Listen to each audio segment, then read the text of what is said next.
Buenos días a todos, a todas. Vamos a hablar el día de hoy sobre una nueva ley que presenta la Agencia de Transformación Digital. Se llama Ley Nacional de Simplificación y Digitalización. La va a exponer José Antonio Peña Merino, Pepe Merino, el titular de la agencia. Está con nosotros también Luis Rosendo Gutiérrez, que es subsecretario de Comercio Exterior, y cerramos la conferencia con Mujeres en la Historia, con Noemí. Entonces vamos a darle la palabra a Pepe y luego tomamos sus preguntas. Adelante. Muchas gracias, Presidenta, con su permiso. Bueno, es una presentación breve, pero que detalla lo que será la Ley Nacional de Simplificación y Digitalización. Ya habíamos adelantado un poquito la vez que presentamos de manera muy general el plan de la agencia, y esto se enmarca además dentro de lo que se presentó del Plan México como parte de un proyecto integral que hemos trabajado, por supuesto, con la Secretaría de Economía y también con la Secretaría de Hacienda y con Altagracia Gómez. Siguiente, por favor. De manera muy simple, lo primero que tiene que ocurrir para que se apruebe la ley nacional es reformar los artículos 25 y 73 constitucionales con el objetivo de facultar al Congreso a expedir una ley nacional.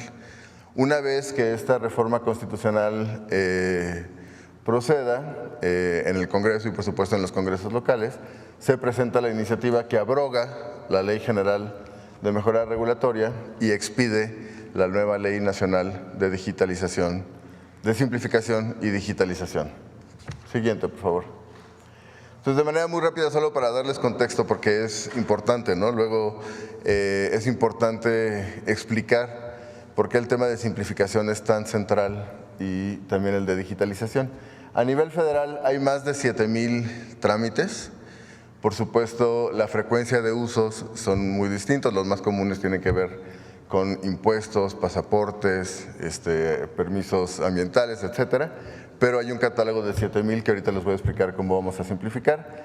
En promedio, cada estado tiene 523 trámites y a su vez, en promedio, cada municipio tiene 144 trámites, ¿no? A nivel municipal y estatal. A nivel estatal los más frecuentes son registro civil, registro público de la propiedad, etcétera, licencias de conducir, y a nivel municipal pues temas de agua, catastro, predial, etcétera. Esto implica que en México una persona en promedio durante su vida realiza 486 trámites.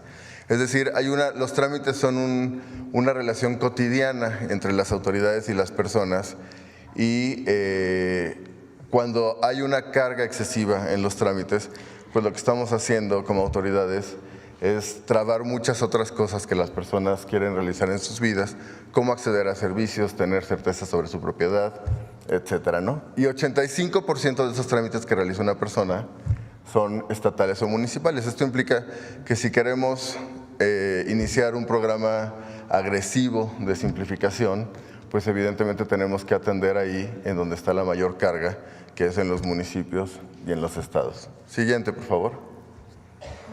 Pues, ¿cuáles son los 4 objetivos centrales de la ley? 1, homologar trámites, requisitos y el tiempo de solución en los procesos de atención en los 3 niveles de gobierno, y de manera que, digamos, el mismo trámite ocurra con las mismas características en todos los lugares. Segundo, lo que les adelantaba, eliminar trabas a personas y empresas, ¿no? Sean trámites personales o sean trámites, por ejemplo, de establecimientos mercantiles. 3, como lo establece el TEMEC, mantener una buena práctica regulatoria, es decir, toda la nueva regulación, todos los nuevos trámites que nazcan, pues que nazcan ligeros y adecuados a este programa desde la Constitución y el TEMEC, ¿no? Y facilitar que las personas accedan a lo que tienen derecho, ¿no? Que es una parte muy importante, ¿no? La realización de trámites está vinculada al ejercicio de derechos por parte de todas las personas. Siguiente, por favor. Entonces, beneficios concretos: reducir aún más espacios de corrupción, eliminar discrecionalidad, homologar los trámites, requisitos y tiempos de resolución, reducir la carga regulatoria en los 3 órdenes de gobierno y lo que quede, pues asumirlo como responsabilidad de nosotros como autoridades, fortalecer la certeza jurídica, facilitar el acceso a derechos y acelerar la actividad económica para generar prosperidad compartida. La meta en todos los trámites, requisitos, servicios es reducir a la mitad el número de trámites, el número de requisitos y el tiempo de resolución, y tener por lo menos el 80% de todos los trámites en línea. Siguiente, por favor. Y esto lo haremos mediante un modelo nacional de simplificación y digitalización que tiene 9 componentes. Una sola autoridad a cargo de los temas de simplificación y digitalización. En el caso de federal es la Agencia de Transformación Digital y Telecomunicaciones. Segundo, seguir principios de simplificación que ahorita detallaré. Tercero, un catálogo único de trámites, servicios y requisitos, de modo que haya mucho menos espacio para arbitrariedad. Cuarto, un portal único ciudadano de servicios y trámites en donde las personas puedan de manera muy rápida ver el catálogo, requisitos, etcétera, de lo que tienen que hacer. Quinto, un sistema nacional de atención ciudadana para que ante cualquier duda, por ejemplo en la Ciudad de México ese rol lo cubre Locatel, una persona pueda llamar y tener detalles sobre algún trámite. Sexto, capacidades tecnológicas propias. Recuerden, el modelo que nosotros queremos impulsar es un modelo en donde los gobiernos generan soluciones tecnológicas de manera autónoma y soberana. Sexto, análisis de impacto regulatorio eficiente. Octavo, expediente digital, como lo había explicado ya en algún momento la presidenta. Es un espacio en línea donde las personas tienen sus documentos y una vez que realizan trámites en línea simplemente pueden jalar los documentos de esta carpeta electrónica. Y noveno, que está en el centro de todo este proyecto, llave MX, como un mecanismo de identidad digital que está asociado por supuesto al expediente, tanto para personas físicas como para personas morales. Siguiente, por favor. Y bueno, los 10 principios de simplificación que son importantes y que guían el trabajo que haremos tanto a nivel federal como junto con estados y municipios. Uno, la mayor carga regulatoria la debe asumir la autoridad, es decir, en lugar de pedir excesivamente a las personas que lleven documentos o que hagan varias visitas a una ventanilla, pues realmente nosotros tenemos que generar los mecanismos para facilitar que esto no ocurra.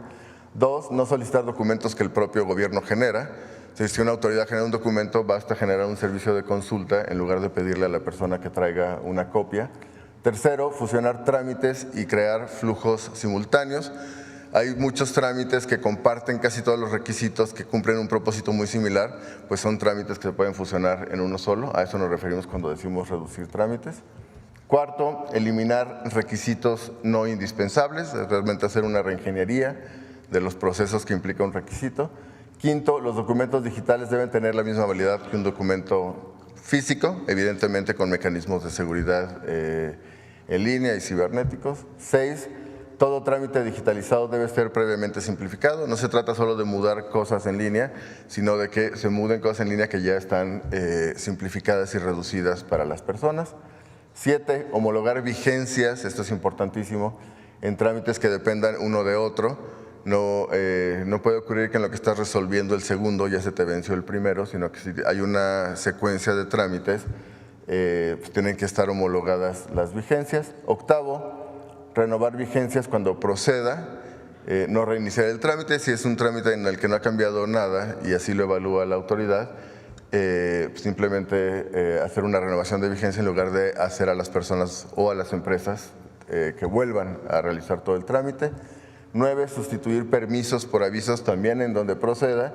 Y finalmente, que es parte central, priorizar siempre los trámites de mayor volumen de uso y que atienden a grupos en mayor vulnerabilidad. Siguiente, por favor. Y es la última. Esto implica además, porque no se trata solo de hacer una modificación normativa, sino también de generar pues todas las capacidades que permitan a la Federación, pero también a los estados y municipios llevar a buen puerto esta agenda, y se crea el Centro Nacional de Tecnología Pública, que realmente es un modelo único en el mundo. Y de lo que se trata es de promover el desarrollo de capacidades tecnológicas propias. Tiene 4 componentes. 1, un repositorio de código.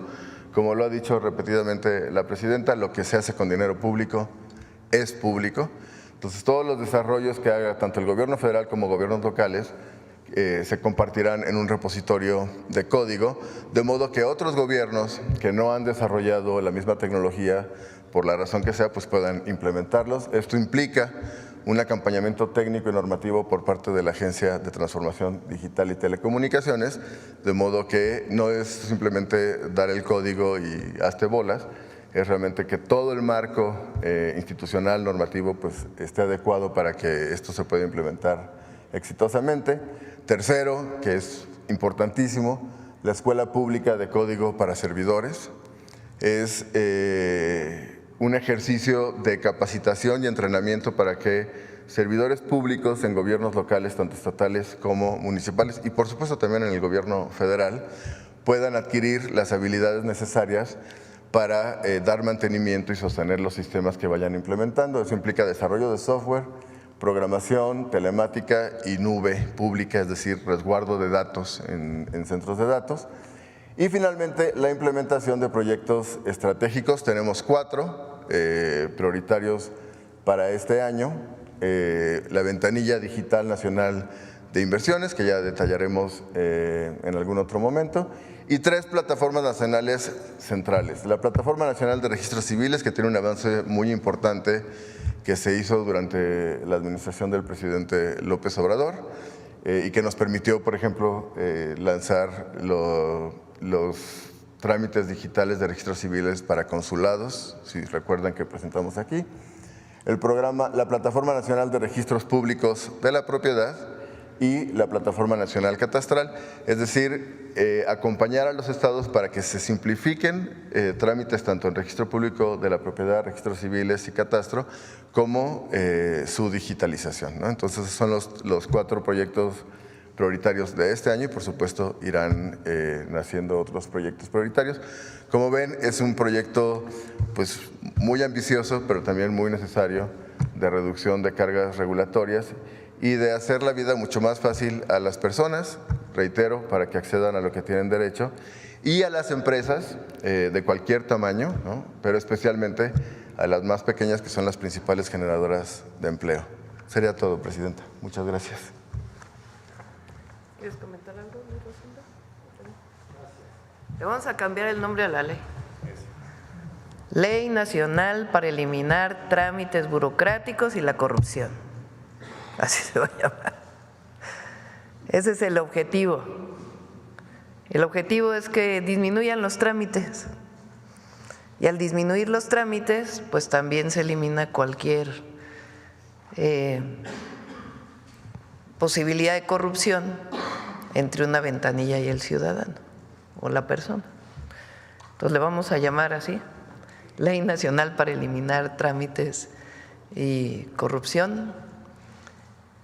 Y es una ley nacional porque incluye federación, estados y municipios.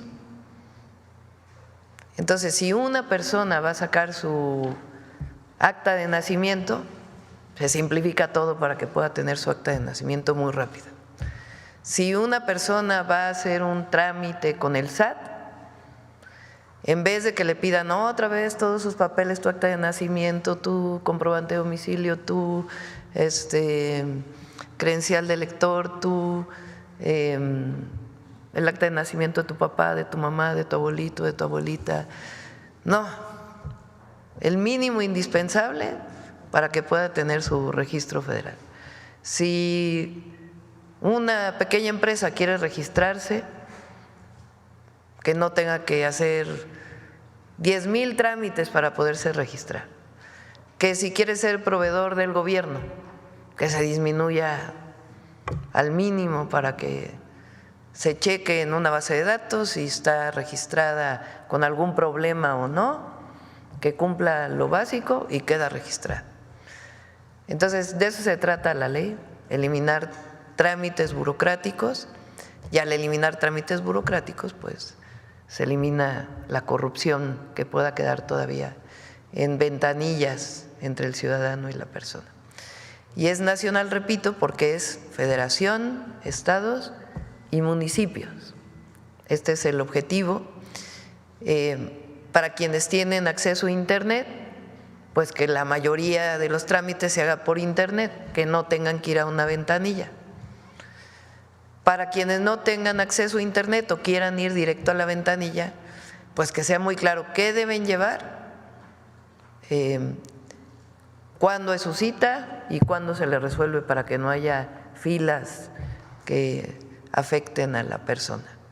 Entonces, esa es la ley que estamos presentando el día de hoy. Requiere algunas reformas constitucionales para que se pueda hacer ley nacional que incluya a todos, y después se reforma la Constitución y después se aprueba esta ley nacional contra trámites, ¿o cómo? Para eliminar trámites burocráticos y corrupción. Bueno, ahora sí vamos a las preguntas. Bueno, les quiero dar un dato, a ver, pongan el de empleo, desempleo más bien. Este es un dato que sacó el INEGI el día de ayer del desempleo, y el equipo trabajó para compararlo con otros países del mundo. Quiere decir que México, datos hasta diciembre del 2024, es el país con menos desempleo. Comparado con Japón, Alemania, Países Bajos, Australia, Estados Unidos, Irlanda, Austria, Italia, Bélgica, Francia, Suecia, Finlandia, España. En algunos casos donde hay 2 estrellitas es porque el dato es de noviembre, todavía no hay el de diciembre, pero esto es un dato no del gobierno, sino del INEGI, que salió el día de ayer. Es un dato muy bueno por ahí, por los que están diciendo que la economía en México está muy mal.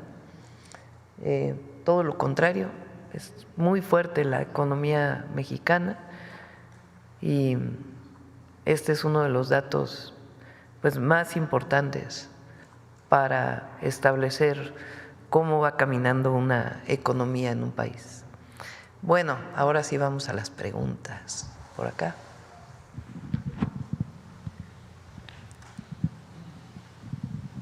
Graciela Bravata, de Ahora Noticias. Me parece perfecto este cambio, este avance de esta ley. Lo alabo porque soy telemática y además porque se va a ayudar al medio ambiente. Pero yo le preguntaría a nuestro servidor público, con el tema ahorita que acaba de entrar el gobierno de Estados Unidos y por ende acaba de entrar también ahí el Elon Musk. Él tiene mucha injerencia en cuestiones de tecnología y al agilizar estos trámites estamos hablando de tecnología.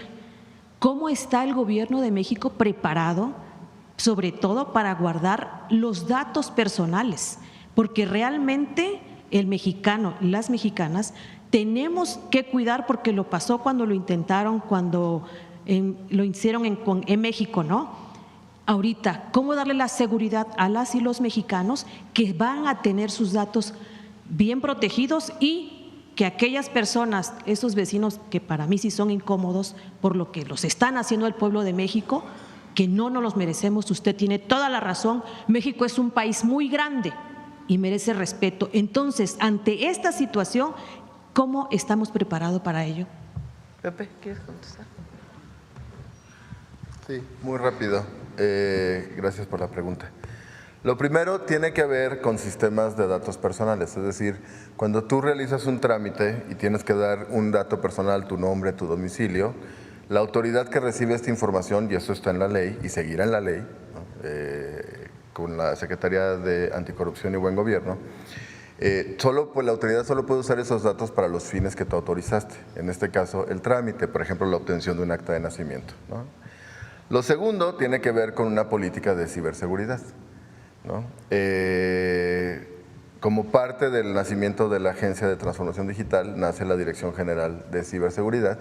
No es que no se hiciera antes, es simplemente otro mecanismo de coordinación que implica evaluar todos los sistemas de resguardo de información y por supuesto hacer todas las adecuaciones necesarias para garantizar que no tengan vulnerabilidades, pero que la información siga estando disponible.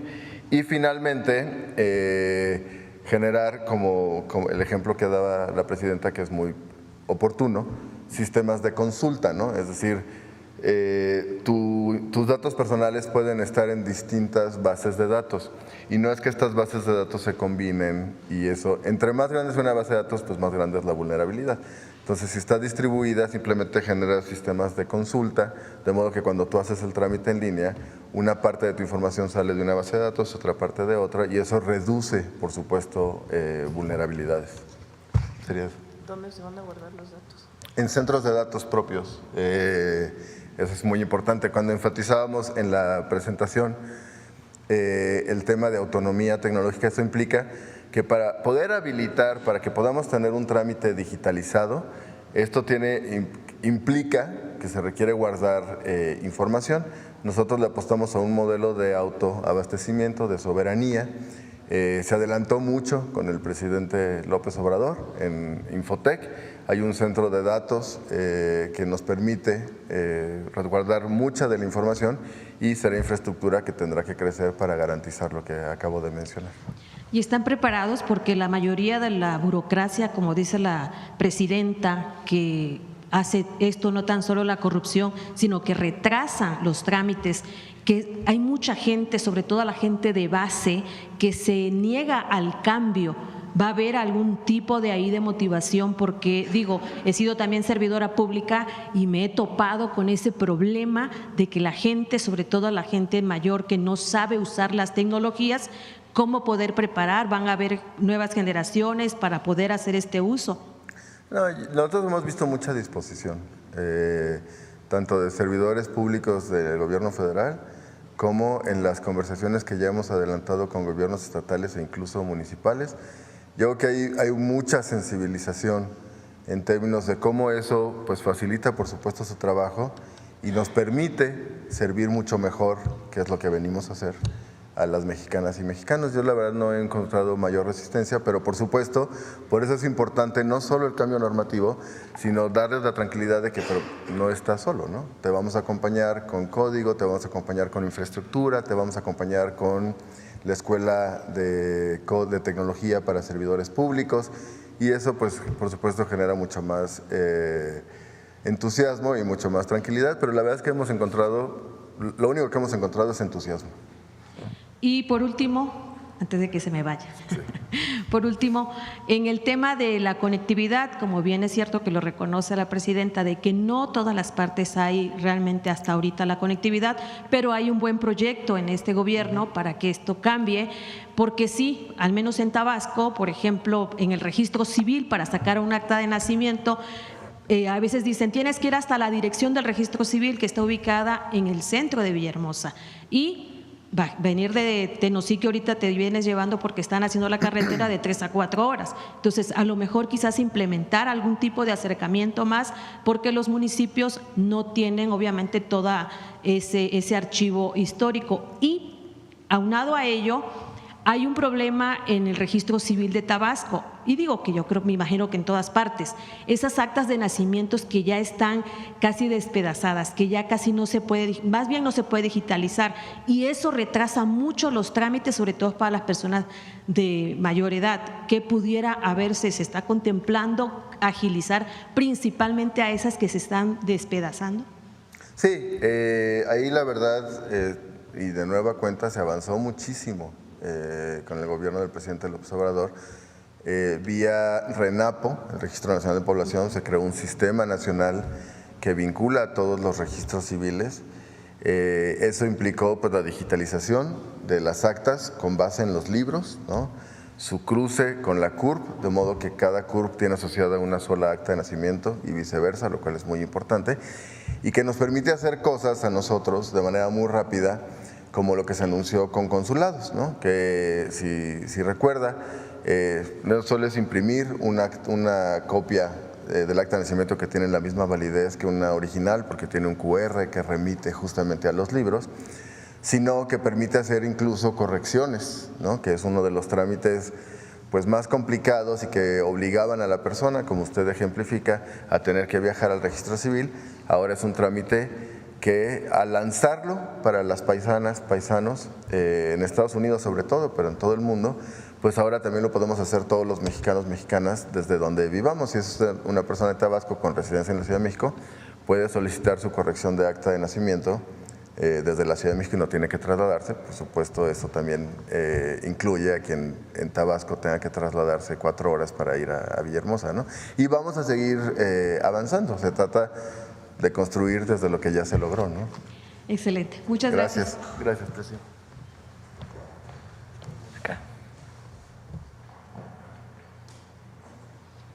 Buenos días, presidenta. Shaila Rosagel, corresponsal del Grupo Gili, El Imparcial de Sonora, La Crónica de Mexicali y Frontera de Tijuana. Presidenta, preguntarle, mire, están dándose a conocer videos en Estados Unidos de migrantes esposados y encadenados de pies y manos. Esto fue un video de migrantes que iban a ser deportados a Guatemala. Preguntarle, ¿en qué condiciones están llegando a México los migrantes? O sea, si vienen libres, si vienen esposados, ¿cómo vienen? Y en estas entrevistas que se les están haciendo en el AIFA, preguntarle qué es lo que han comentado los migrantes, o sea, cómo los están tratando en Estados Unidos, tanto cuando los pues arrestan para deportarlos, como en el traslado. Sería mi primera pregunta. En todos los casos, cuando llegan a México, llegan sin esposa, sin ningún elemento. Cuando llegan, se les hace una entrevista para saber si hubo violación a sus derechos humanos. Tenemos de estos días 2 casos, uno de una mujer guatemalteca y otro de un compatriota que hablan de violación a sus derechos humanos. ¿Qué se hace en ese momento? Tanto la queja por parte de Relaciones Exteriores a la organización, a CBP en Estados Unidos, y una denuncia en Estados Unidos para que se revise el caso. Entonces, son vuelos civiles que llegan desde hace tiempo a nuestro país, en particular al AIFA, y se hace esta entrevista y ahora la estamos fortaleciendo para proteger siempre. Por supuesto, las y los mexicanos es la gran mayoría de los que llegan, pero también si llega alguna persona de otra nacionalidad, le damos todo el apoyo en la frontera y en los centros de atención. ¿Puede comentarnos qué es lo que denunciaron estos dos casos? Sí, preferiría que en todo caso Relaciones Exteriores lo presente, por el propio juicio que se está presentando y demás, pero sí hay 2 casos que hasta ahora, de la semana reciente, y hay otros previo al presidente Trump que también se han denunciado, incluso hay juicios que se han ganado en Estados Unidos. Gracias, presidenta.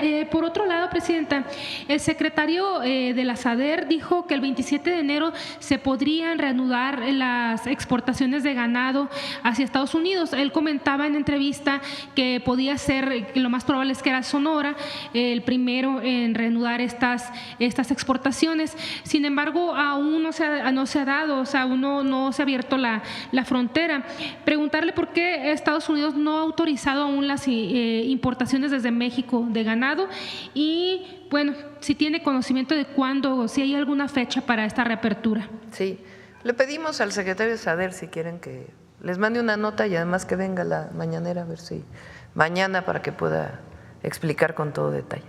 Muchas gracias, presidenta. Ya por último, en el caso particular del condado de San Diego y en general en el sur de California, hay agrupaciones que ofrecen pues apoyo a los migrantes y bueno, que ellos han externado su preocupación por las redadas ahí de migrantes. Entonces, preguntarle de qué forma se está trabajando el gobierno con esas organizaciones sin fines de lucro que están muy cercanas con los consulados. Migrantes. Los cónsules tienen la instrucción de trabajar con organizaciones civiles y por supuesto con nuestros paisanos y paisanas para darles apoyo legal, apoyo jurídico, orientación de qué es lo que deben hacer y también acompañarlos en todo el proceso. Muchas gracias, presidente. Gracias. A ver, por acá.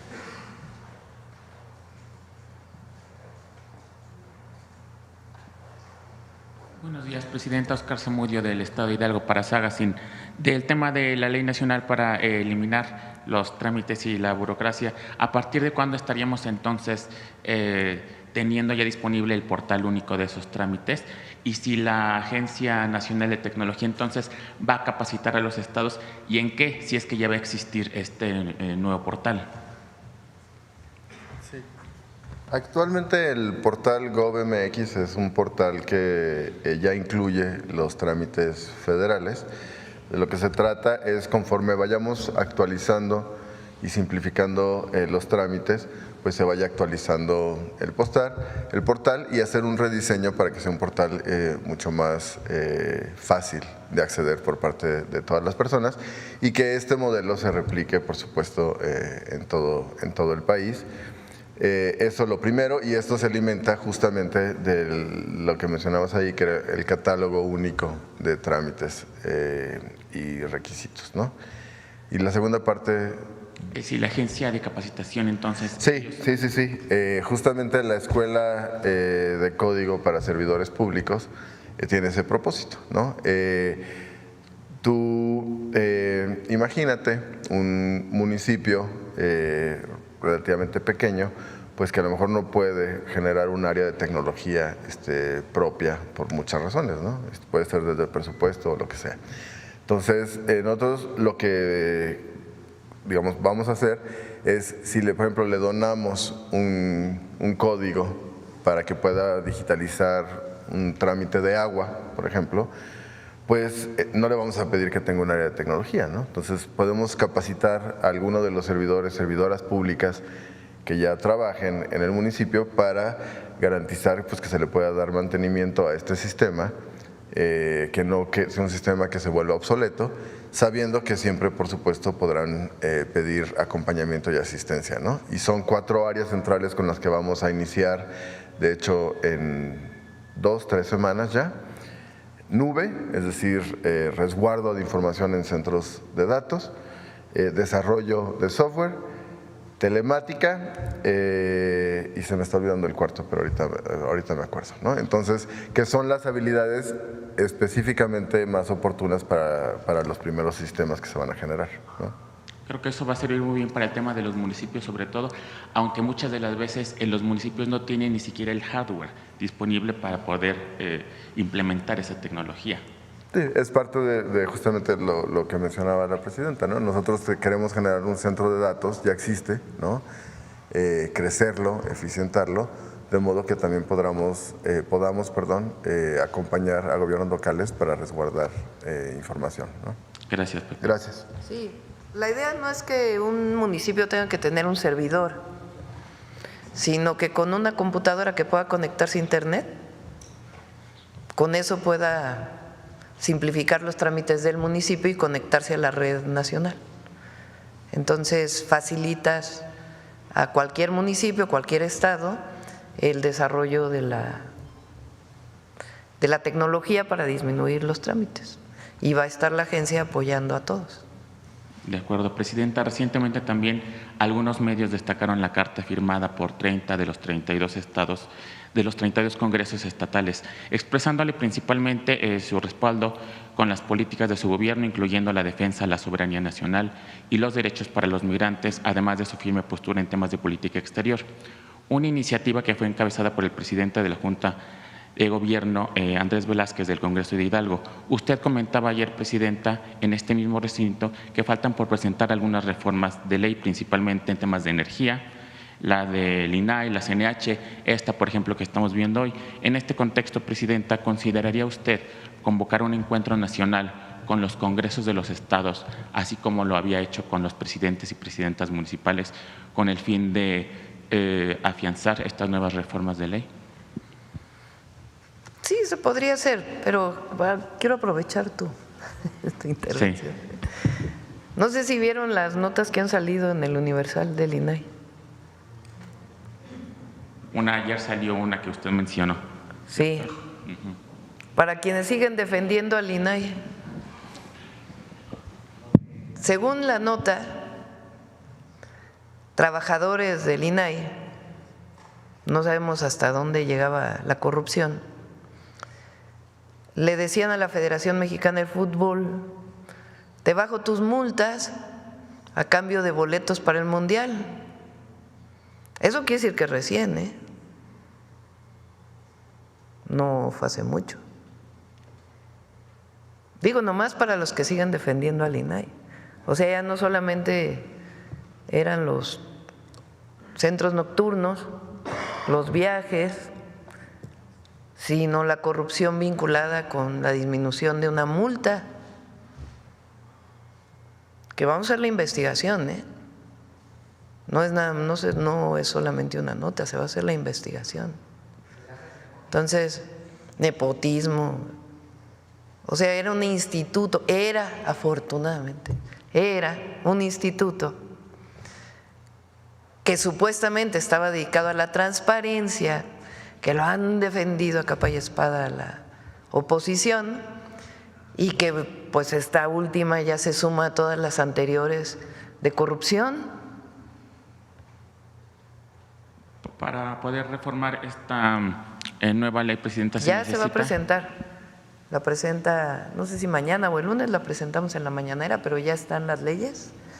Asume la responsabilidad la Secretaría Anticorrupción y de Buen Gobierno y se garantiza tanto la protección de datos personales como la transparencia en todos los niveles, no solamente en el gobierno federal, sino en todos los niveles. Entonces, ¿tendrían que intervenir los congresos locales también para aprobar esta ley? No, eso sería cada congreso local tendría que aprobar su propia ley, pero el cambio constitucional pues ya establece que ellos tienen que asumir responsabilidades, entonces tienen que hacer estos cambios.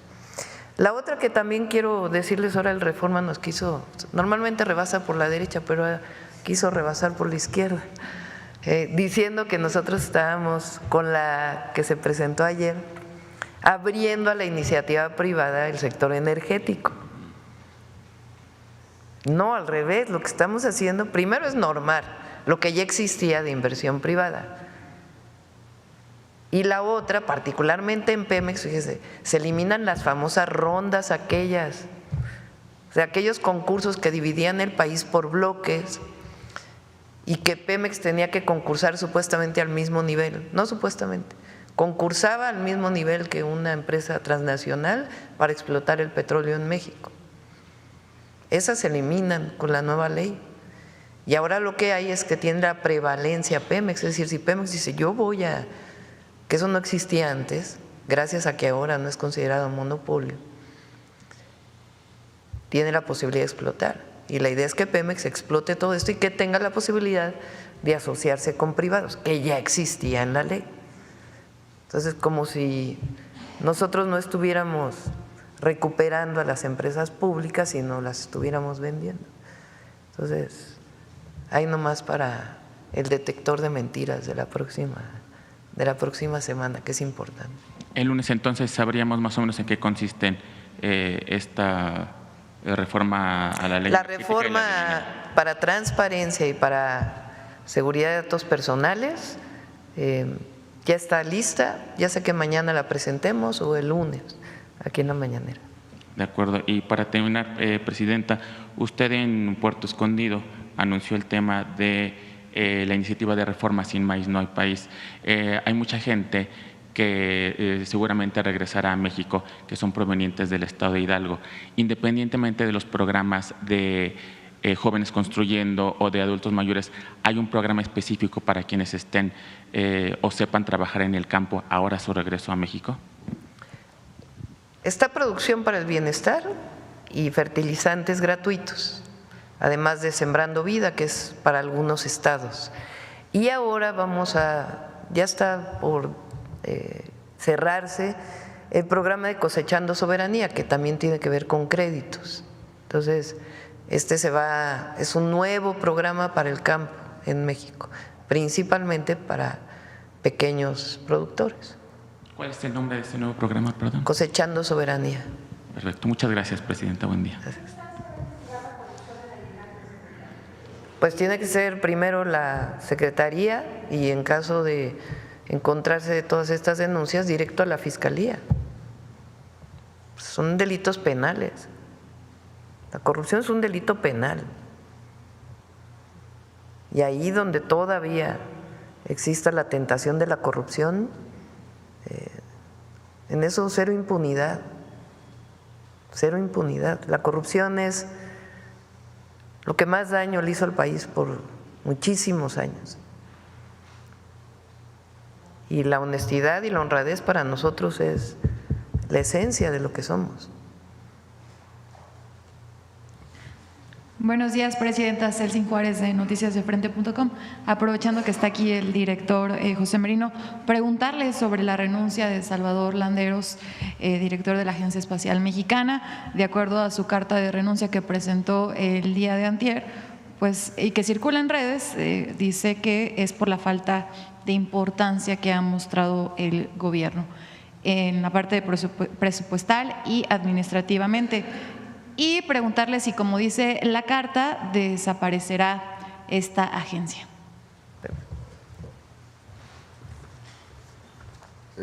Bueno, lo primero es pues reconocer la trayectoria del doctor Landeros, ¿no? Es uno de los mayores especialistas en telecomunicaciones y específicamente en temas satelitales, ¿no?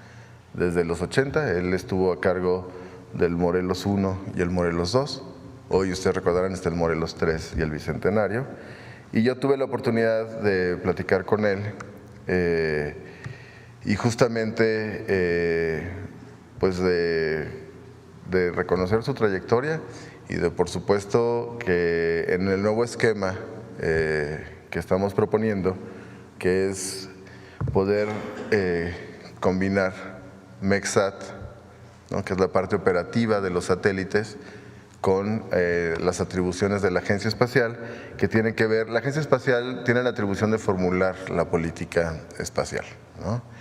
Y la operación satelital está en MECSAT. Entonces nosotros no solo no queremos debilitar esa agenda, sino que al contrario, ¿no?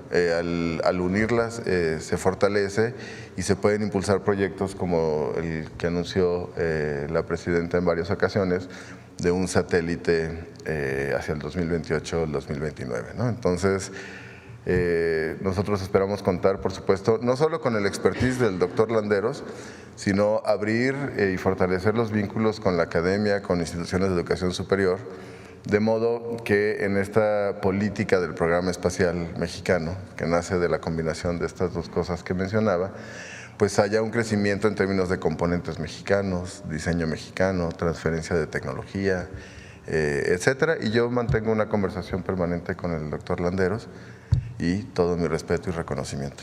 ¿Va a desaparecer esta agencia? Se va a combinar, ¿no? La Agencia Espacial. Crea una nueva. Sí, con MECSAT y se crea el Programa Espacial Mexicano. Okay. Sí, muchas gracias. Sí, no desaparece, se fortalece. Lo que pasa es que cambia de nombre. Okay. Al integrarse dos áreas que tienen que ver con este tema. Entonces no desaparece, cambia de nombre, se integra y si quiere seguir participando el doctor, pues bienvenido, sea coordinando o desde fuera con su asesoría. Gracias, Presidenta. En mi segunda pregunta, su opinión sobre la sentencia del influencer Rodolfo Márquez, mejor conocido como Fufo Márquez, pues a quien ya le dieron 17 años, 6 meses de prisión por feminicidio en grado de tentativa, y además un mensaje, además de su opinión, pues que pudiera enviar a todos aquellos hombres, figuras públicas que a veces se sienten muy impunes, ¿no?, por su posición. Cero impunidad al feminicidio. Cero impunidad. Cuando fui jefa de gobierno me tocó, que todavía por cierto está ahí, un debate con el fiscal de Morelos, en donde desde la Fiscalía de la Ciudad de México se denunció a la propia Fiscalía de Morelos porque estaban cubriendo un feminicidio. Porque cuando hay una mujer o se encuentra el cuerpo de una mujer que fallece por una muerte violenta, acostumbraban las fiscalías decir, pues es que es suicidio. Hay muchos casos así. Y no se hacía la investigación. que es el caso que nosotros denunciamos desde la ciudad. Y ahora el objetivo de las reformas constitucionales y las reformas que se presentaron para la protección de las mujeres, hoy la Constitución dice que las mujeres tenemos derecho a una vida libre de violencia. Y eso tiene que ir hacia las fiscalías, hacia el Poder Judicial y hacia la asesoría y apoyo de centros de atención de mujeres en los distintos gobiernos y también hacia una visión de igualdad, de equidad.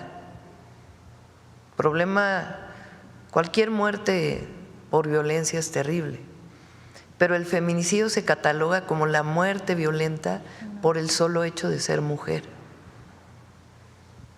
Entonces, cero impunidad al feminicidio.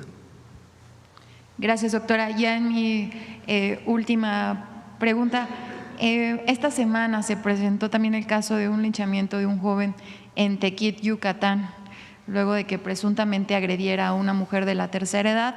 De hecho, también ya la ONU fijó su postura al respecto, llama a las autoridades mexicanas pues a prestar atención. Un mensaje, ¿qué opina de este caso? No es el único, ya se han presentado varios y sería todo, presidenta. Lo analiza la Fiscalía de Yucatán y lo tiene muy claro el gobernador, Joaquín Díaz Mena, y pues siempre hay que actuar para evitar pues que sea que actúe la justicia, vamos a ponerlo así, y esa hay una responsabilidad por acá.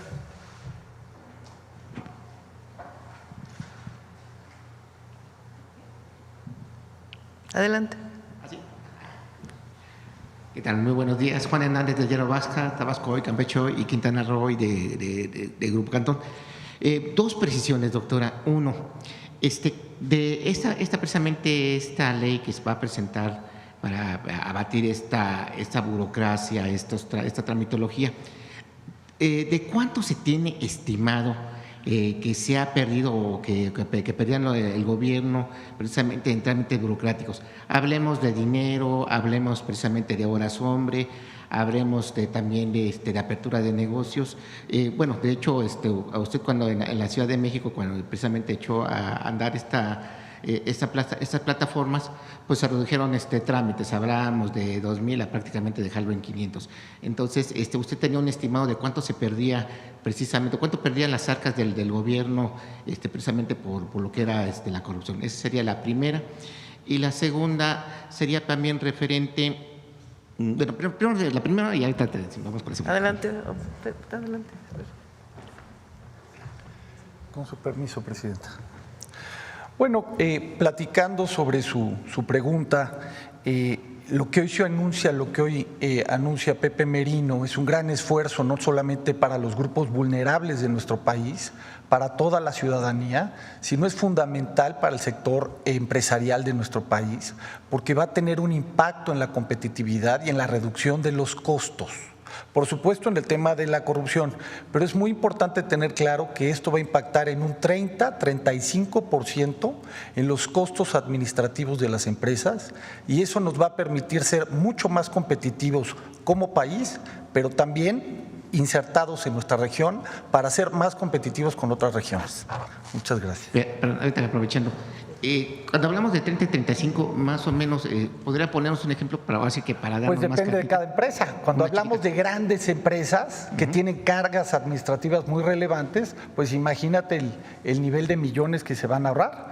Pero hay un tema bien importante en esto. A lo mejor tú dices, un pequeño negocio se va a ahorrar muy poco, pero le vamos a facilitar la entrada a los servicios digitales y a la entrada ya de la formalización. Es por ahí, abaratando la entrada al sector formal de la economía, que vamos a incentivar más la creación de empresas, microempresas fundamentalmente.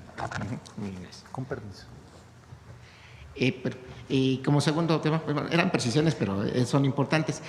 Lo segundo, del INAI, bueno, usted tocaba el tema precisamente de lo que eran las extorsiones por los boletos de fútbol, pero también aquí también había otro dato que eran de que precisamente la presidenta la presidenta del INAI había reconocido que sí había una red de nepotismo.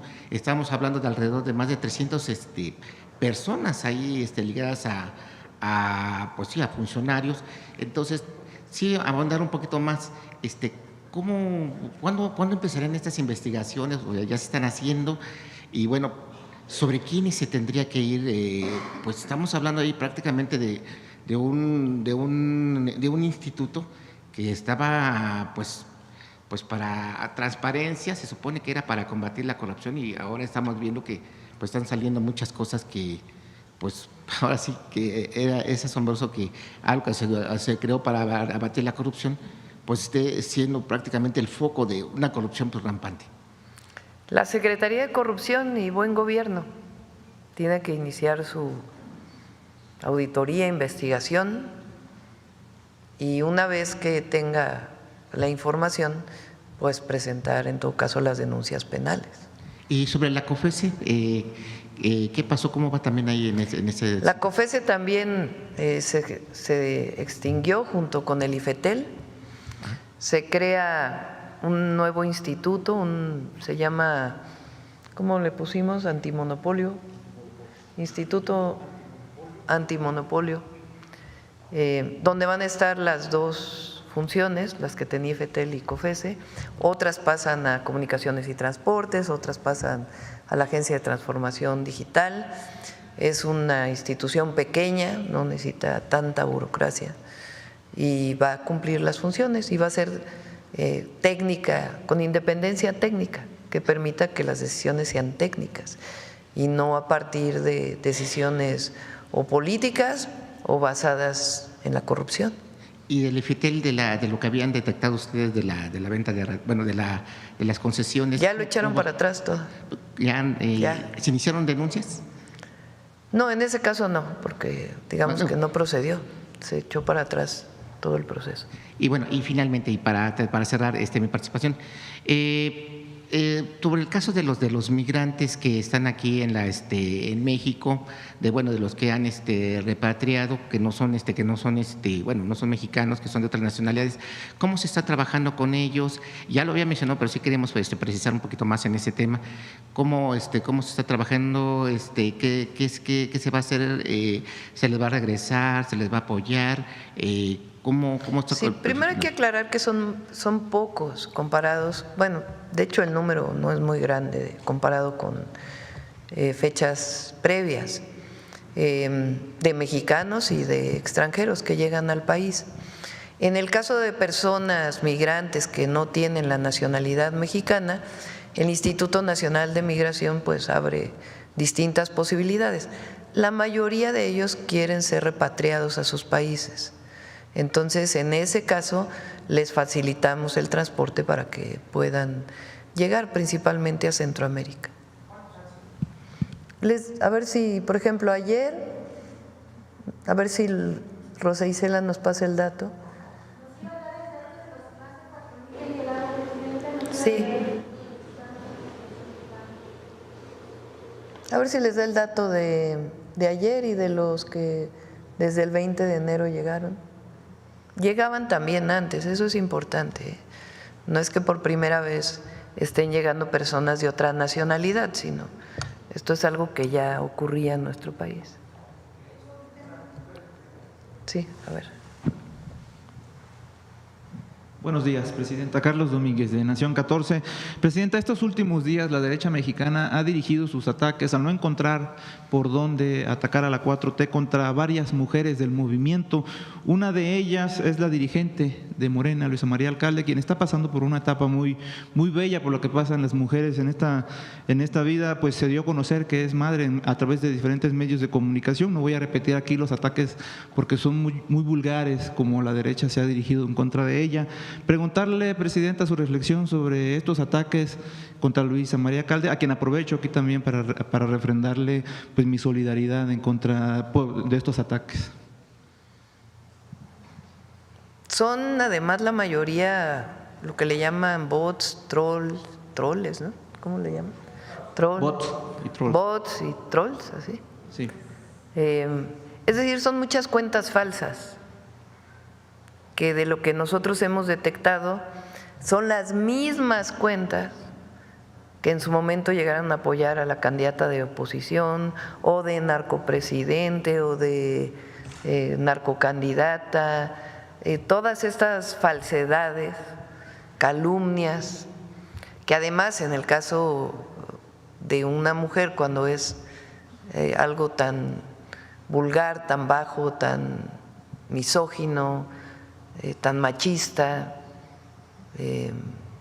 pues todavía es más deleznable. Yo lo que diría es, no, si no son gente, son robots. Entonces, no tienen nada la oposición.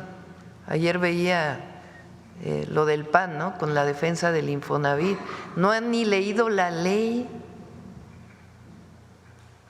Los fondos de los trabajadores están resguardados y van a seguir siendo vigilados por la Asociación Bancaria y de Valores.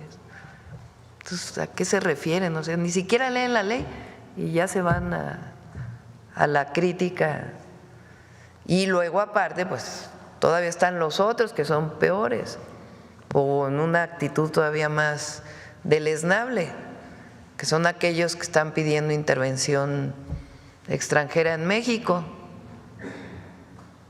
que son exactamente igual a los conservadores del siglo XIX. La virtud aquí es que el pueblo está muy consciente y eso pues queda en el olvido realmente. Entonces, sí, nuestras primero felicitaciones públicas a Luisa María, ya lo hice de manera privada y que no se preocupe de eso porque es una gran mujer, una gran dirigente, una mujer de primerísima, tiene Morena, que es un partido, el partido más cercano al pueblo de México, o del pueblo de México hasta podría decir, más cercano al pueblo de México, una extraordinaria dirigente. Gracias, presidenta. En otro tema, este fin de semana en Oaxaca vimos durante una transmisión en vivo, un evento, pues esta forma en la que esta María Elena Ríos irrumpió en uno de sus eventos, presidenta. Preguntarle qué pudo o si pudo platicar con ella, qué mensaje se le da al pueblo de México ahora que vemos que un caso de éxito a través de la Fiscalía del Estado de México contra Fofo Márquez, un agresor de una mujer, cuando María Elena Ríos tiene años luchando por justicia. Pero está detenido su agresor. Yo sí. Siempre nuestra solidaridad con las víctimas, siempre. Eso no tiene, siempre será nuestra solidaridad. Y también los jueces hacen su trabajo y las fiscalías. La persona que, su agresor, digamos, está detenido. Entonces, eso es importante. Y segundo, la secretaria Citlali está en comunicación permanente con ella. ¿No está sola, María Elena? No, está en comunicación permanente. Fue lo que yo le dije, porque no se, digamos que se manifieste públicamente cuando vamos a cualquier lado, quien sea. Aquí hay libertad de expresión, pero sí es importante que la gente sepa que ella tiene una comunicación permanente con la secretaria Citlali. Ella manifestaba que se rendía, presidenta. ¿Qué opina usted al respecto? Pues no voy a comentar sobre ello. Su agresor está detenido y Citlali está en comunicación permanente con él. Pues cuando una persona tiene, no sé si en este momento esté hospitalizado o no, pero de lo que conozco del caso, pues cuando una persona, por más que sea un agresor, tiene una enfermedad o lo que sea, pues tiene que ser trasladado a un hospital, se llama derechos humanos. Entonces, y es una obligación de las instituciones penitenciarias hacerlo. Entonces, pero está detenido. Presidenta, para concluir, la noche de anoche nos enteramos de este accidente fatal en un aeropuerto norteamericano en Washington.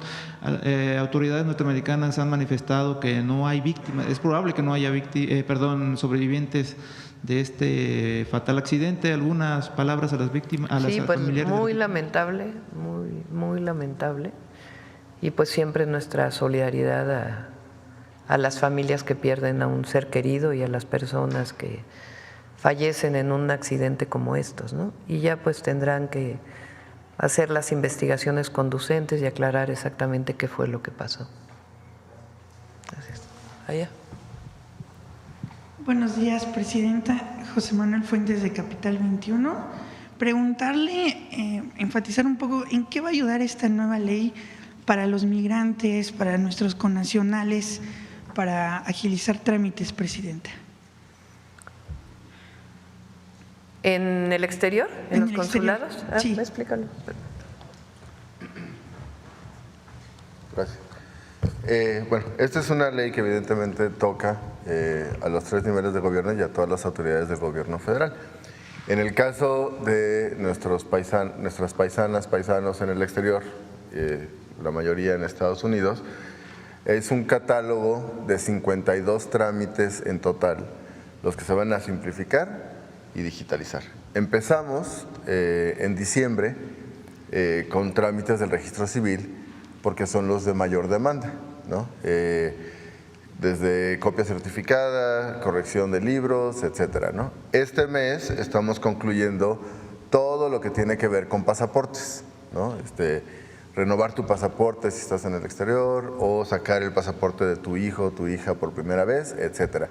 Y así nos vamos a ir yendo en un calendario que compartimos aquí, pero si quieres te lo comparto. Entonces, digamos, al momento de simplificar y digitalizar en territorio nacional todos los trámites, pues evidentemente una parte prioritaria e importantísima es que los connacionales que viven en el exterior pues puedan también acceder a estos de manera remota, y uno de los temas que anunciamos también en su momento es el sistema de citas, ¿no? Que también se simplificó, porque ya está, y se digitalizó, de modo que puedan subir sus documentos en una ventanilla digital que tienen los consulados. El consulado revisa los documentos, los valida y entonces asigna la cita, de modo que ahorra 1 o hasta 2 viajes, que en algunos estados de la Unión Americana pues tiene, evidentemente ahorra muchísimo tiempo de traslado, ¿no? Muchas gracias.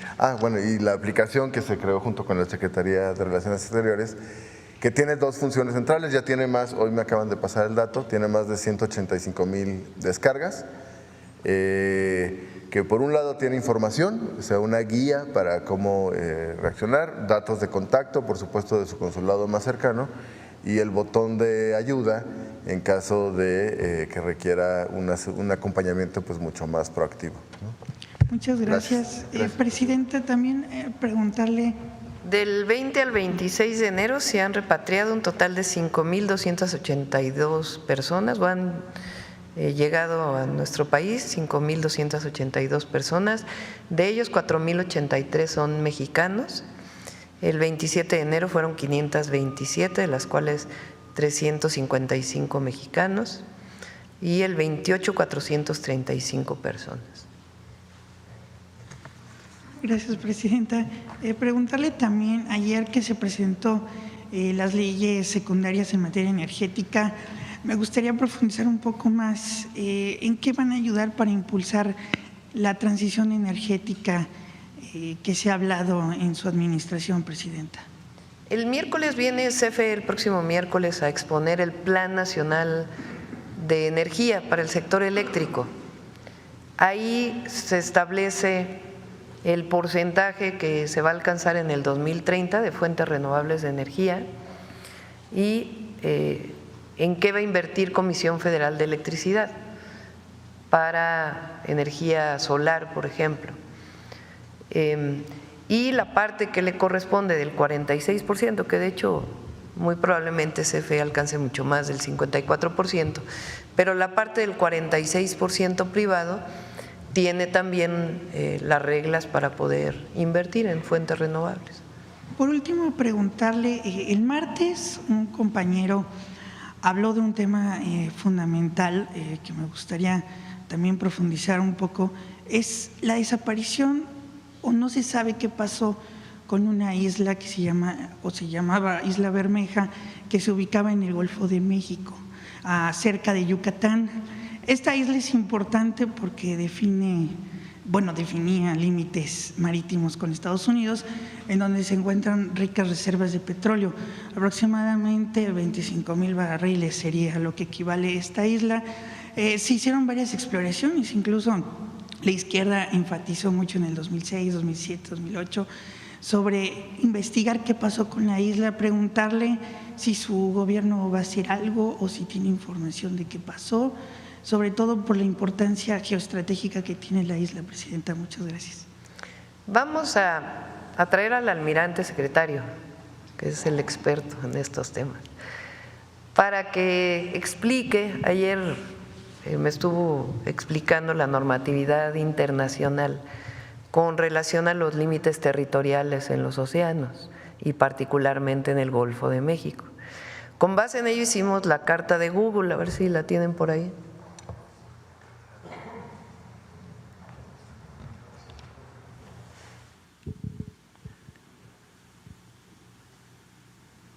La firma el secretario de Relaciones Exteriores, dice: me permito la presente carta con el fin de hacer de su conocimiento ciertos aspectos relativos a la información publicada el 27 de enero pasado en diversas cuentas oficiales de Google, en la cual se comunicaba que en la plataforma Google Maps se modificaría la denominación del Golfo de México por Golfo de América.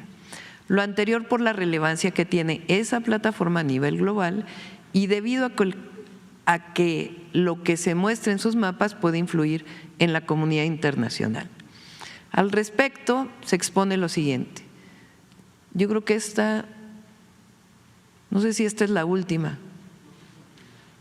No, la última, la que mandó hoy Luisa. ¿Sí es esta? Bueno, la denominación de la zona geográfica conocida como Golfo de México tiene un origen histórico ampliamente documentado. La vamos a subir a la red para que se conozca.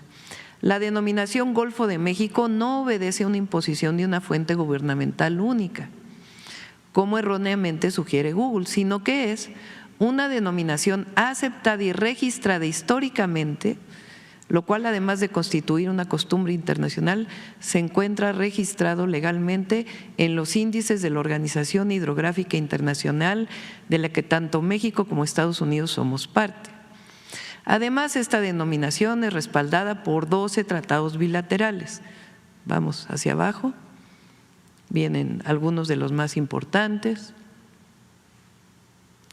En fecha 20 de enero, el presidente de Estados Unidos firmó una orden ejecutiva que tiene efectos exclusivamente dentro de su país, estableciendo un cambio de denominación para una fracción, esto es muy importante, una fracción del Golfo de México, concretamente en lo que respecta a la plataforma continental de los Estados Unidos. Y viene lo que sale publicado en este decreto. Vamos para abajo.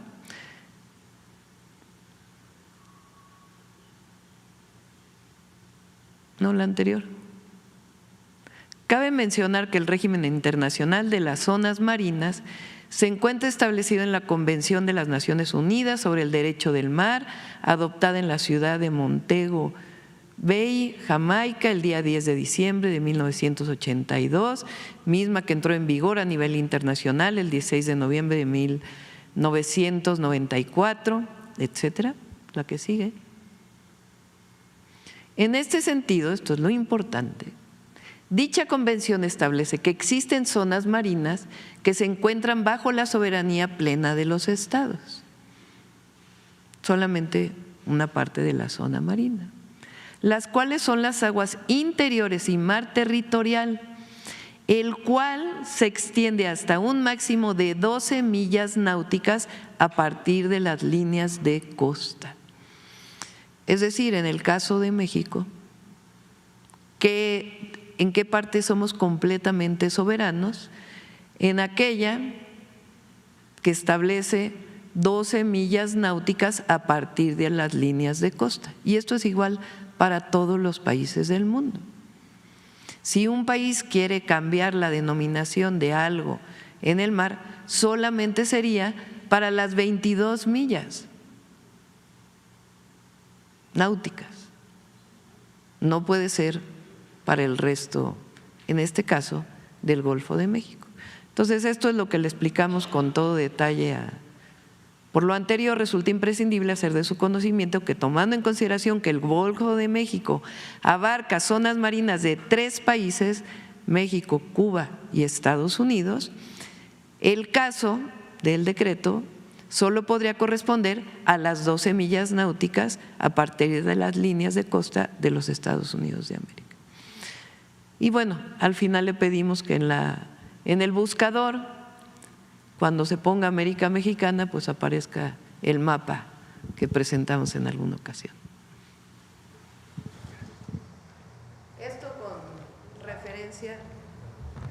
Esto con referencia a los límites territoriales, porque es importante. El Golfo de México es compartido por distintos niveles, una parte donde hay completa soberanía, otras que son zonas económicas. Por eso digo que vamos a traer al almirante secretario para que lo explique claramente, pero está perfectamente determinado qué parte le corresponde a cada uno. Y en el caso de explotación petrolera o explotación de algún otro recurso natural, pues solamente puede hacerse en la parte territorial o económica que le corresponde a cada estado. Eso está definido por las normas internacionales. Acá, para que no digan. Adelante, Reina. Gracias, presidenta. Reina Aide Ramírez, reportera independiente. Bueno, la última vez ya no tuve tiempo de terminar mi participación, así que hoy le quiero comentar, justo a propósito de que usted ayer comentaba que al movimiento, cuando empieza, le fue muy difícil entrar a algunos estados. Bueno, a mí me tocaba reportear Sonora y Sonora fue uno de los estados difíciles para que penetrara pues el movimiento Morena. Pero ahora ganamos los 2 senadores. Sí, muy malos, por cierto. No. Ay, presidenta. Pero bueno, el caso que justo por eso se designa a Durazo en Sonora para que él pues levante y ayude. Pero Durazo lo que hace es jalar gente pues presuntamente corrupta porque no ha sido investigado totalmente. Y entre esas personas… ¿Cómo fue la última que dijiste? Que cuando Durazo empieza a organizar… No, la última, que no ha sido investigada, ¿no? Sí, no ha sido investigada. Y en el caso particular, hay varios, ¿no? Pero en el caso particular de Sergio Gutiérrez Luna, que tiene una investigación pendiente en Sonora porque le dieron el recurso para ejecutar el nuevo sistema de justicia penal y no lo hizo. Hasta la fecha no se sabe dónde quedó ese dinero. Ahí está la investigación congelada en anticorrupción. Pero bueno, si hubiera quedado congelada, como se han quedado congeladas muchas, como se siguen congelando muchas, no habría problema. Pero resulta que este hombre escaló tanto que ahora está en la Cámara de Diputados y es un alfil muy importante de Morena. Él mismo puso, y su familia, su esposa y bueno, ya Sonora pues tienen un montón de gente, el nepotismo, que usted dice que ya lo va a combatir ahora con una ley, en una parte, ¿no? Que yo… Pues ojalá pase. Las ojalá otras pase. Están legisladas, por cierto. Sí, para el gobierno federal está perfectamente legislado el… Pero en el caso del… Y el estatal también está legislado. Bueno, el caso es que él puso a Patricia Briceño, lo del INAI, qué bueno también, presidenta, porque en el INAI, por ejemplo, en el local, Sergio Gutiérrez Luna puso a su comadre Patricia Briceño, que ahora Patricia Briceño está en el comité de selección de personas que van a figurar en las boletas como como jueces, magistrados y ministros.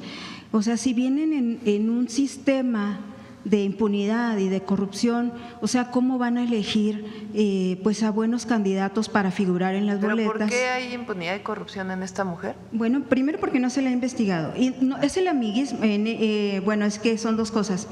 Primero, la corrupción, pues porque no se ha investigado, y la impunidad, que es algo que me acuerdo que el presidente AMLO decía, pues yo quiero pasar a la historia como el presidente que combatió la impunidad y la corrupción.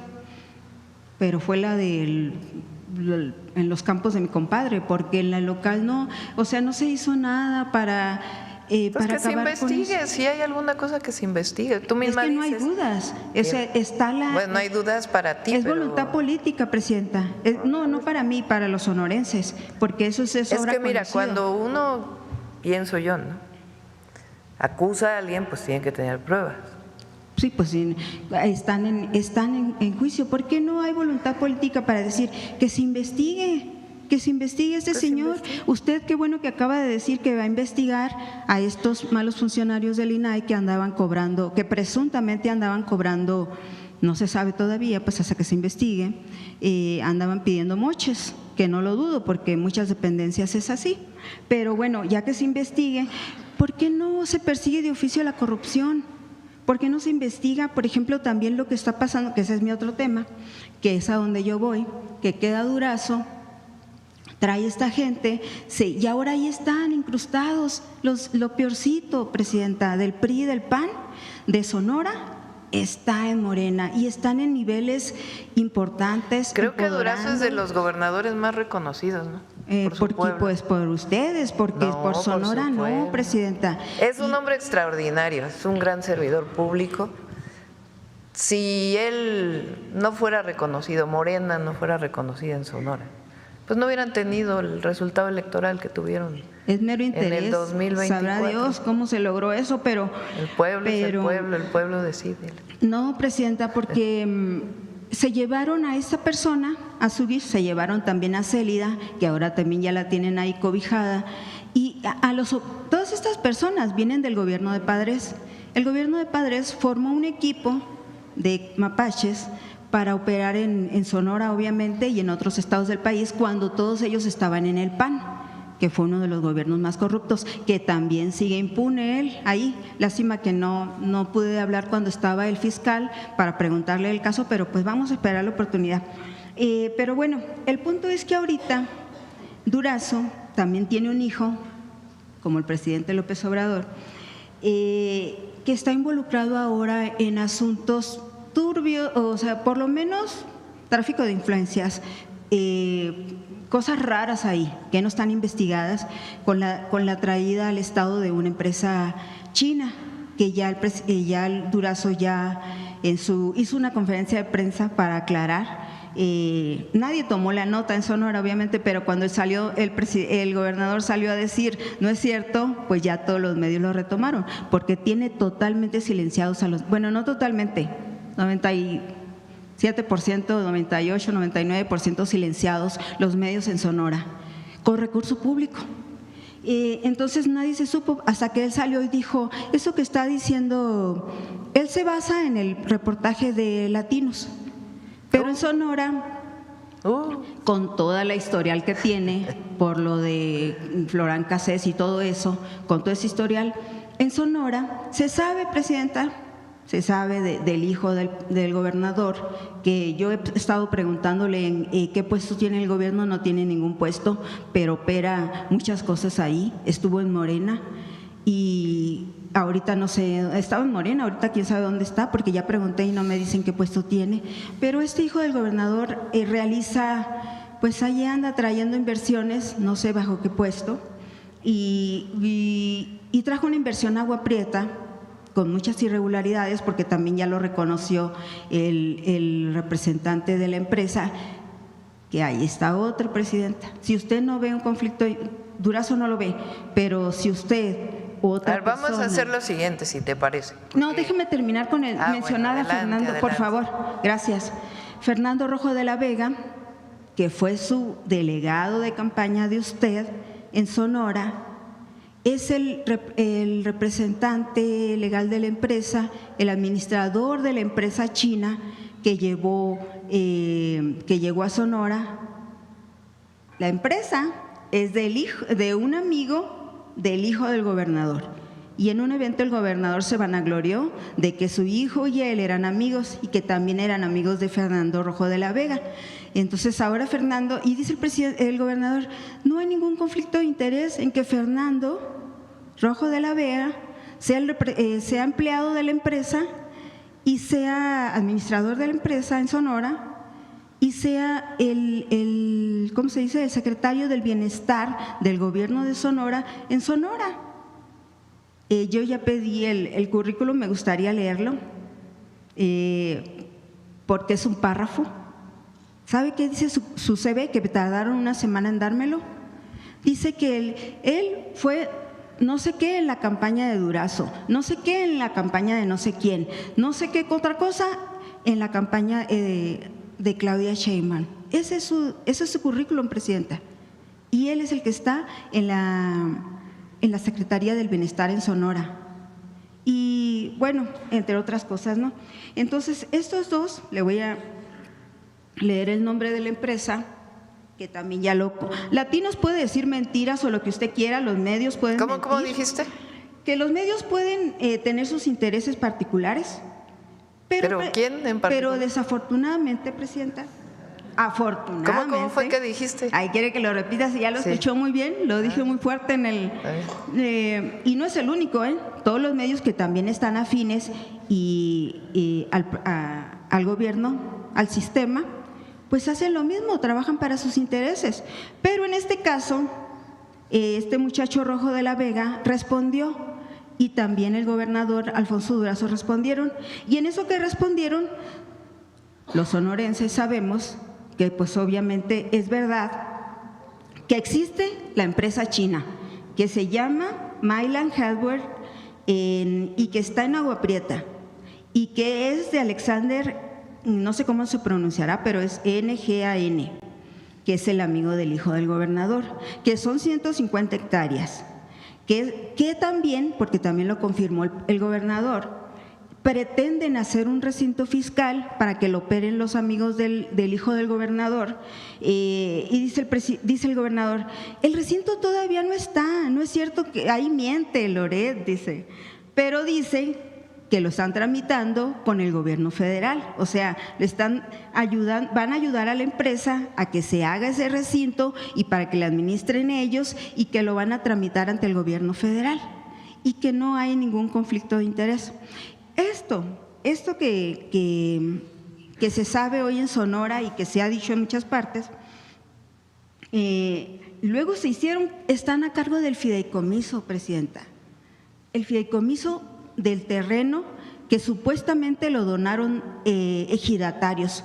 Usted sabe, porque viene de lucha de izquierda, que los ejidatarios siempre han sido pues sobornados, maltratados, robados, despojados de sus tierras, usted lo sabe. Entonces, en este caso, ¿cómo fue este proceso de que ejidatarios les dieron el terreno en comodato y para que lo administrara en un fideicomiso, porque tampoco lo han querido responder, el hijo del gobernador… ¿Por qué no hacemos algo? Porque ya son las 9. Bueno. ¿Por qué no presentas tu denuncia? No, y ese es otro punto, que eso, presenta tu denuncia. Eso es una salida muy fácil, presidenta. No, pues es lo que debe de hacerse, porque cuando uno tiene pruebas, claro, pues tienes que presentar una denuncia. ¿A poco usted dijo ahorita, rápida y prontamente dijo usted, y lo vamos a investigar, a los del INAI? ¿Por qué no dice lo mismo? ¿Por qué no dice lo mismo? Porque en el INAI tenemos los datos. Pero ¿por qué no dice lo mismo? Por eso, presenta tu denuncia. Y luego le preguntaron que si quién lo va a investigar y usted dice, pues la Fiscalía. Entiendo que la PGR, ¿no? Por eso. Digo, la Fiscalía General de la República. Por eso, a ver, entonces, si hay ¿por un qué caso… usted es tan pronta para decir eso sobre lo del INAI? A ver, yo no, para empezar, ¿no? Porque yo creo que hay que tener un buen diálogo. Sí, claro. Porque respetuoso siempre, ¿no? Entre todas y entre todos. Eso entonces, vienes a denunciar un asunto de corrupción aquí a la Mañanera del Pueblo. ¿Qué te digo yo?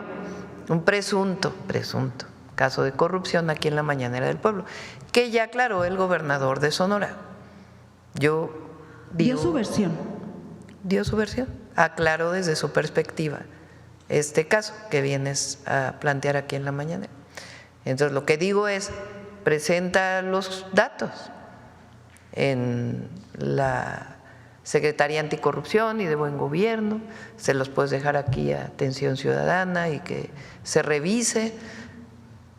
Entonces, que se revise el caso.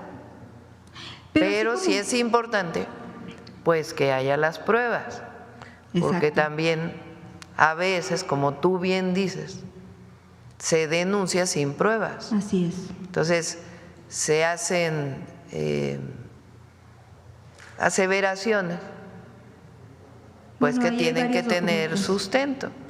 Entonces, lo que te sugiero, si quieres, si así lo deseas, pues es que el caso se lo des, sea Atención Ciudadana, para que se lo den a la Secretaría Anticorrupción y de Buen Gobierno, o que tú misma presentes la denuncia para que pueda ser investigado. Lo que sabemos es que el gobernador aclaró todos los temas que tú estás planteando. Dio su versión. Pero si tienes tú todavía dudas sobre este tema, pues que se investigue. También es muy fácil decir tú, pero un reportero, Presidenta, usted tiene ahí a Rosa Isela, que fue reportera, sabe muy bien que un reportero. ¿Cuál es la función de un reportero? Por eso, presenta. ¿Dónde publicaste esto? La función de un reportero es exhibir. Por eso pregunto, lo que está pasando. ¿Dónde lo publicaste? Yo no lo he publicado. Ah, por eso. No. Entonces, por eso digo, si tienes prueba, cuando un reportero, un buen reportero. Yo soy una buena reportera. Bueno, entonces publica sus notas, sea una red social, sea en un medio comercial, con su sustento. ¿Estás de acuerdo?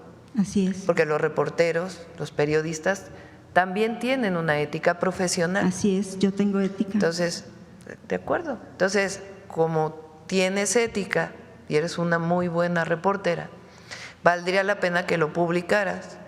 Sí. O que nos dieras esta información que tú tienes, bueno, para que sea investigada, ahí está, para que no se quede solamente en una participación en la Mañanera del Pueblo, porque hasta ahora lo que mencionas, pues no tenemos las pruebas que sustentan un reportaje. Hay un medio que publicó esta información, hay otros medios que lo han retomado.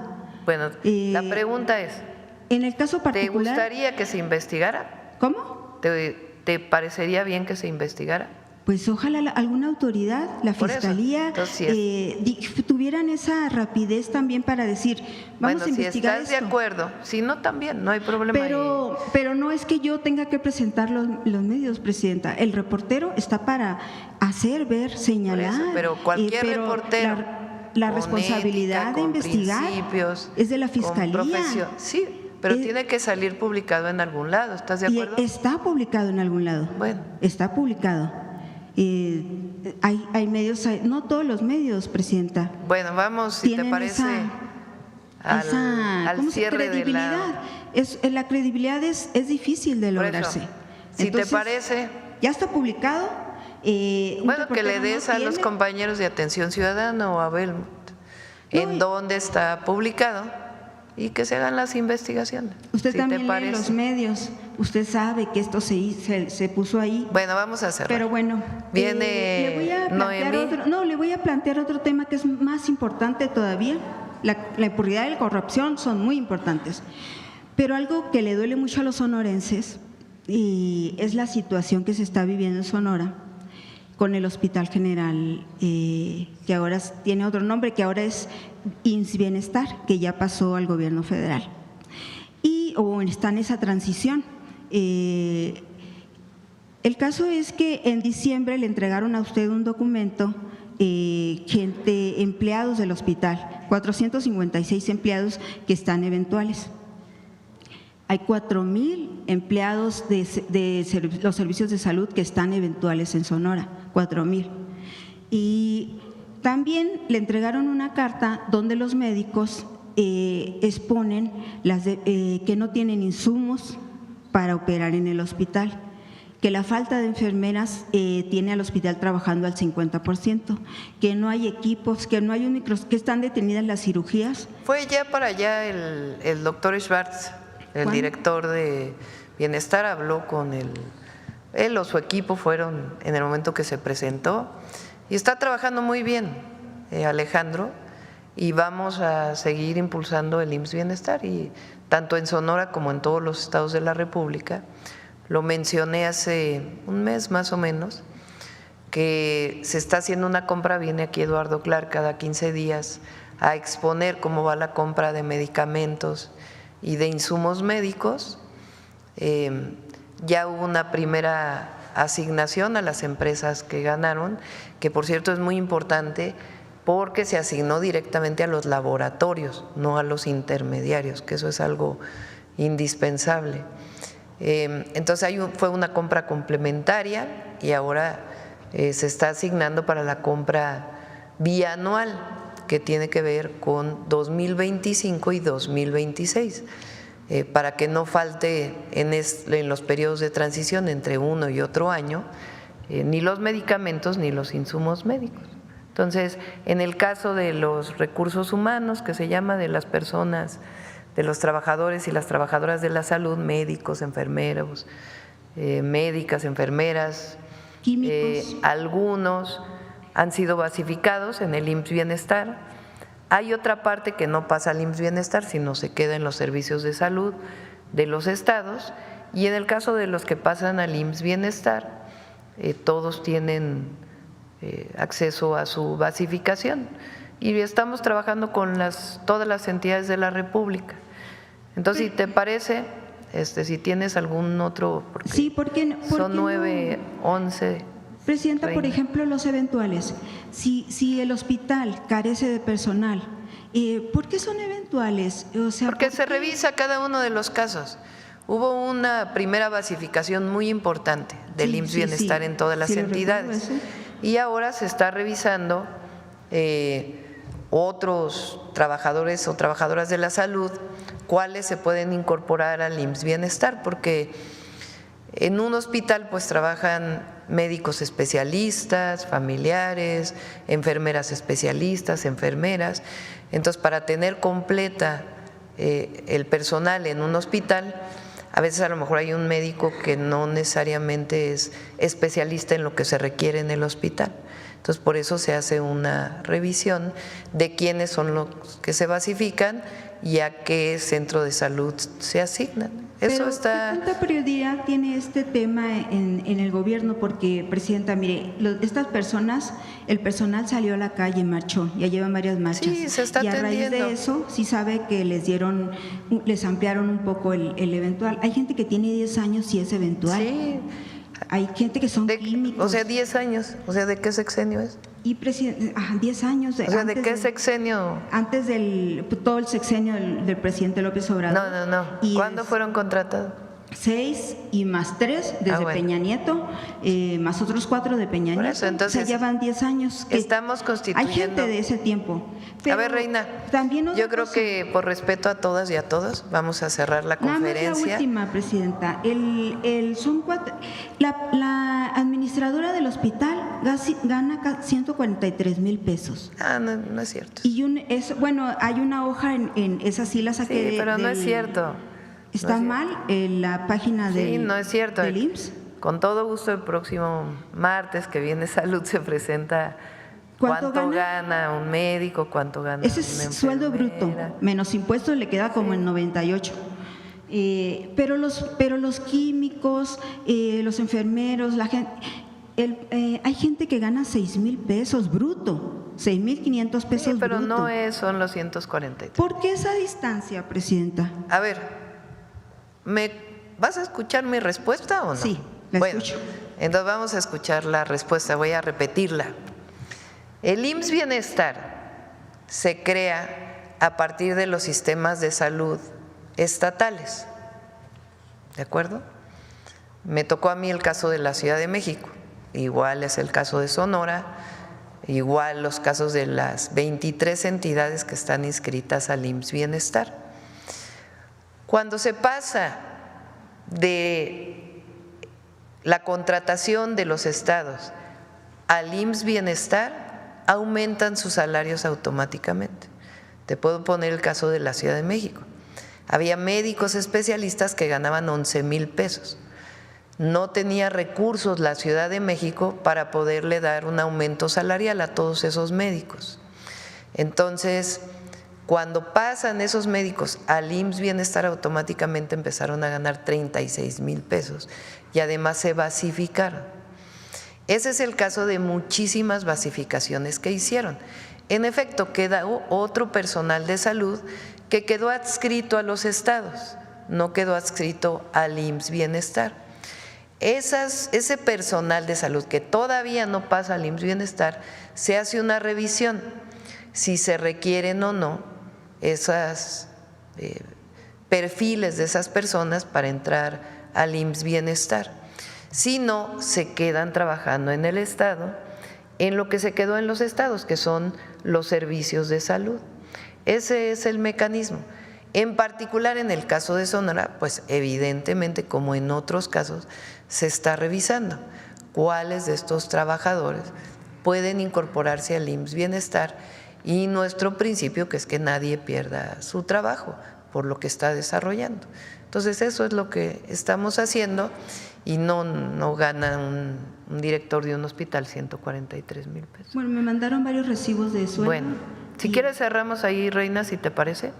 Le damos la palabra a Noemí para que pueda hablar de mujeres en la Sí historia. hay opción de subir el sueldo, es tan básico y tan importante que esas personas Se hace en la medida de lo posible, porque además ese es nuestro objetivo, que todos ganen bien. Entonces, si pasan al IMSS Bienestar es automático el incremento y la basificación, y si se quedan en los estados se busca la manera de apoyar. Gracias. Gracias. Adelante, Noemí. Con permiso, Presidenta. Muy buenos días a todas y a todos.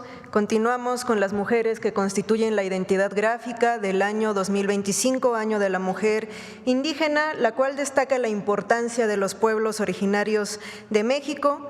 En esta ocasión, y ya finalmente para concluir con estas 4 mujeres, exploraremos la vida de Xutlaltzin, séptima gobernante de los toltecas, quien junto con Mitl gobernó la ciudad de Tolán, Xicotitlán, hoy Tula, en el estado de Hidalgo, convirtiéndola en uno de los centros políticos, económicos y culturales más importantes de la región. Conozcámosla. En la gran ciudad de Tula o Toyán, entre los años 881 y 885 de nuestra era, de acuerdo con el cronista texcocano Fernando de Alba Ixtlilxóchitl, hubo una mujer gobernanta llamada Xutlaltzin. Xutlaltzin fue esposa de Mitl, quien gobernó antes que ella por 59 años. Al morir, fue enterrado en el templo de la diosa Rana, que él mismo mandó erigir. Durante su gobierno, el señor Mitl junto con su esposa Xutlaltzin procuraron el bienestar de toda su gente.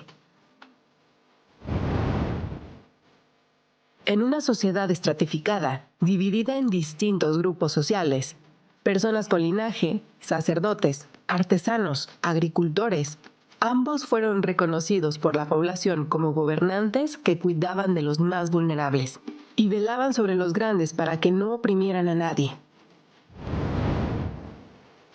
Además, otorgaban premios y honores a quienes destacaban en las artes, impulsando así una época de esplendor cultural.